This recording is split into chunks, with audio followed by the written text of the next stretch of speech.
Going on, everybody? This is Jeff with Living in Arizona, and today we're going to talk about Mesa, Arizona. So I got a question coming in from Tigre the Aviator. He says, do you know much about Mesa, specifically Falcon Field? I ask because I'm seriously considering moving out to flight instruct student pilots once I finish up my training in the Midwest. Okay, so he's asked this question about Mesa, and I've also seen comments where people are like, hey, why don't you really talk about Mesa? Well, I was going to get around to it. Now we're going to talk about Mesa specifically thanks to Tigre the Aviator. And also we've got guys down here saying, Richard Hansen says, I love Santan Valley. So you can see this was on the video, 7 Phoenix suburbs that are up and coming. And let's go ahead and talk about Mesa and get this going here. So the first thing I want to do is talk about the history. And I think the most precise history, or the most easy history to screen share and read, is coming off of Wikipedia because most of the time it's fairly accurate. And so Mesa is the third largest city in Arizona after Phoenix and Tucson. So it's the third largest city, although it's a part of Phoenix Metro. Okay, according to the 2017 Census Bureau, there was 496,000 people. So 500,000 people live in Mesa, just the suburb of Phoenix. Okay, and it is also home to numerous education facilities, including Polytechnic campus and of Arizona State University. And so the history is this. So 2,000 years ago, the Hohokam people used to live here, and their name means all used up, the departed ones. Built the original canal system, so the canal system that would come off of Salt River. The canals were the largest and most sophisticated in prehistoric New World. Some were up to 90 feet wide and 10 feet deep at their head gates, extending for as far as 16 miles across the desert. It's really impressive. I mean, here in Arizona, you go down a couple feet, you start hitting this rock called caliche. And caliches are real, it's basically the hardness between a rock and dirt. So rock can't really break, and dirt you can kind of punch through, but just imagine a dirt rock. It's really hard and compact. And that's what's so impressive about that, because if you ever hit caliche, trying to get through that hard dirt, you're going to have to use like a jackhammer sometimes, or you're just going to have to just pick away at it. And so the fact that they were 90 feet wide and 10 feet deep, they were probably hitting some hard dirt. Okay, so outside of that, it was also established by a Mormon pioneer Daniel Webster Jones. So there is Mormon roots in the founding of Mesa when they left St. George, Utah in 1877 and arrived at Lehi, which is now a part of northern present-day Mesa. So present-day Mesa used to be called Lehi. So this is where the Mormons came when they settled in Phoenix. That's why, if you notice, there's a lot of Mormon temples down in the Southeast Valley. Just because Mesa was where they originally settled doesn't mean that the Mormon culture community hasn't spread out across the Southeast Valley, because believe me, they have. I have a lot of Mormon neighbors myself. I'm not Mormon, but I do know Mormons around me. So that's something to also just know, is that sometimes you want to know what kind of religion people are going to be around me if I'm moving to Mesa. Is it going to be Catholic, Buddhist, Hindu, Muslim, or Mormon, or Protestant, or whatever. Anyway, so let's get straight into some other facts that we're going to talk about. But before we do, I want to show a picture of what Mesa looks like from the map. So this area right here, I don't know if you guys can see my mouse, but this area right here is Mesa. Just in case you didn't know, Mesa in Spanish, because Mesa is a Spanish word, it means flat. For example, you see a town called Table Mesa, there's basically saying flat table. Or actually, a mesa is a table in Spanish. So the word, like if someone says La Mesa, they're saying the table, flat. So this area right here is flat land. It is known as Mesa. You can see just to the south is Gilbert. Just to the west would be Phoenix or Scottsdale, really, Tempe, right? And then to the east is Apache Junction, and you head up into these mountains here. Right here is the Salt River. This is the tributary that the Hohokam people would have been using to bring fertility to this land, this flat valley land called Mesa. you can also see over here on this Indian reservation that's still active, that is obviously farmland, right? Farmable land. That's right next to Scottsdale. The reason it's not filled in like a city like the rest of the valley is because it's still Native American land, and they don't build cities really there. They build certain things, but they don't build cities.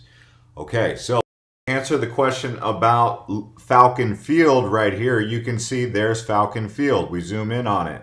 It's right there at the base of the Usery Mountains, right? That's a recreational park that people like to go to and explore. And then over here you have the really beautiful Red Mountain, which is a place where, you know, it's just this scenic mountain really that you can see from off in the distance, and people really enjoy that. So being close to Red Mountain, I think even here in Santan Valley is pretty exciting. I like it. But that's, you got the Usery Mountains, and then you got the Superstition Mountains over here, and that's pretty cool. Phoenix Mesa Gateway, we've talked about that a couple times. That is becoming an international airport. You can see the highways around here. US 60 is a big one, and the 202 highway. So US 60 and Loop 202. And then let's go ahead and take the little orange guy here, and let's put him right there onto Main Street. And we'll go ahead and show you guys what it looks like down on Main Street, so you know what downtown Mesa looks like as we move around here. So you can see this is downtown Mesa, right? And what is right here? The light rail. So this was a big development for Arizona to bring light rail, but this is going right through the heart of downtown Mesa. You can see it's not quite filled in. I mean, if anything, it looks a little bit anemic down here, right? Like they need some, there it is. There's a little bit more activity going on. Sleepy little Mesa. Just wanted to give you guys a look at what it looks like. But it's pretty cool that they've got the light rail going right through the center of Main Street down there. So you can go on to Google and do that yourself. I just wanted to show you guys this. This downtown, right? And then there's also some things to do around Mesa, right? You've got Ho-Ho-Com Stadium, which is where the Cubbies play. So you're a Cubs fan, there you go, taking a game at Ho-Ho-Com Stadium. Also, you can come on here onto the Crazy Tourist and go through this list of 25 things to do in Mesa. Pick some fruit at Orange Patch. Okay, I got some fruit in my backyard I'm going to be picking. But it goes to show you that, you know, citrus does grow out here, right? And that's pretty good. So, bat up at Sloan Park. Oh, did the Cubs move from Ho-Ho-Com Park to Sloan Park? I don't know. It looks like it. But Mesa Arts Center, they've also got the Museum of Natural History in Mesa Amphitheater. So you can go through this whole list right here. They've got the Serenity of the Mesa Mormon Temple. And so let's go ahead and take a look at the City of Mesa website. So here you go. You got the mayor. You got that view of downtown Mesa looking out towards Red Mountain. That's looking east towards the Red Mountain, right? And then I just wanted to share a little clip because I want to get you guys excited about this. And I think they've made a pretty good video here, but they didn't exactly do the SEO on it and do anything for Google that they could have done to make it be known, because it says John Giles, State of the City. So you would have to be following the City of Mesa on YouTube to have known this, but it should say John Giles, Mesa, Arizona, State of the City 2019. Because people don't know State of the City could be State of the City, what? State of the City in New York, whatever, right? Anyway, so because they didn't do the SEO on it, no one searching for Mesa is going to find this video, but let's go ahead and at least show you guys what it says in here so that you guys can come on here and watch it yourself if you like what you see, right? So here's the mayor. Airport. I hope that you'll enjoy this little video that talks about other people's reasons why hashtag they live in Mesa, Arizona. That's the mayor. They want you to do hashtag. One of the reasons I live in Mesa is the Mesa Music Festival. We live in Mesa for the miles of beautiful trails. I love living in Mesa because it's a compassionate city. Why I live in Mesa? Because the education and its young people are the best the world has to offer. So I don't want to play their video too much because you guys could go on there and actually watch the full video. It's 53 minutes. So if you're thinking of moving to Mesa, go on to the City of Mesa's YouTube channel. Watch John Giles, State of the City 2019. I just wanted to show that little trailer clip just so you guys can see if it's worth it for you guys to go over there and watch that video. But I think if you're thinking of moving to Mesa, go get the State of the City. This was published on February 5th, 2019. So I think it would be worth it for you guys to explore that. Let's go ahead and look at some home prices around here in Mesa. You can see I've already been kind of playing around with it. You've got a 3-bedroom, 3-bath, 1,770 square feet for $299,000. You've also got some cheaper homes, $219,000, 2 bedrooms, 2 baths. You've got older builds but bigger homes, $340,000. You got a big old house here, 2,169 square feet, $315,000, 4 bedrooms, 3 baths. This is a pretty nice one. So I think they're pretty reasonably priced. And then they even have a little bit of luxury homes, right? 3,146 square feet. That's a larger house. Has $500,000. You know, some pretty reasonably priced condos that you can find here on Zillow. I just wanted to give you a taste of what the home prices look like in Mesa. Okay, and then you can also look at the rent prices that you're going to be looking at depending on if you're buying a home or renting a home, like a house, one of these houses. I think if I was to just guesstimate, you know, like a house like this, say, would probably rent for around about $2,000 a month. Okay. Your mortgage on that might be same. But anyways, let's go ahead and take a look at some of the other things that are really exciting. The Arizona Museum of Natural History. So that's where it's at. It's in Mesa. Natural history museums are always museums I like to go to because I always like to get a feel for what the natural settings around that area are like. And if you want to know more about Arizona and Mesa and just the whole kit and caboodle, go check out this museum. I'm going to do it myself. They've got dinosaur bones even here, or some dinosaur stuff, right? Kids, great place to take the kids on a weekend, right? Then you've got Falcon Field Airport, which is the original question. So they've got more than 700 based aircraft, 2 runways, 5,100 and 3,800 square feet accommodate a wide variety of fixed wing aircraft and helicopters. This is not like Mesa Gateway Airport where they do, 737s and whatnot flying in there. So these are not commercial airline airport. This is just a place where people train and also smaller planes land in here, Cessnas and maybe even some Learjets occasionally. So right here, near perfect flying weather with 325 plus days of sunshine annually.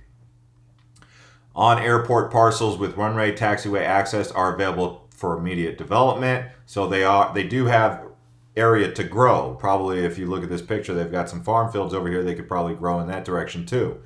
So just a lot of things to know about Mesa. It is the 3rd largest city in population in Arizona, and it's a suburb of Phoenix. I would say that if you're moving to Mesa, you're going to basically be a part of the Southeast Valley. I think the Southeast Valley should be a city all on its own. And for the most part, if you live in Mesa, if you live in Chandler, and you live in Gilbert, sure, you live in different cities, and that's the incorporations of it. But for the most part, if you're in the Southeast Valley, you're all the same. I mean, it's just like being from SoCal, you know, like, yeah, sure, you could be from Irvine, or you could be from Huntington, or you could be from Long Beach, but at the end of the day, you're from the Los Angeles metro area or SoCal.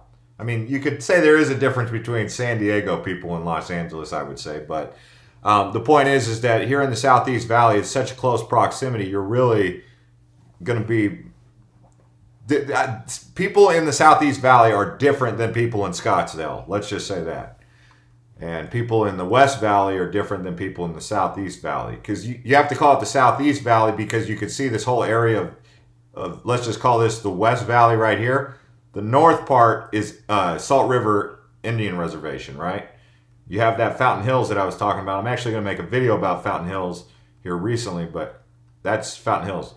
The Salt River is where you guys go tubing. If you want to go tubing, that's a popular thing that people do. They go up to this lake also, Saguaro Lake, but you can catch the Salt River tubing right here at the parking lot, and you just tube this river all the way down. Let's see how close we can get. Some people park here, but you see the river. People tube that. It's kind of cool. you don't have to worry about sharks or anything.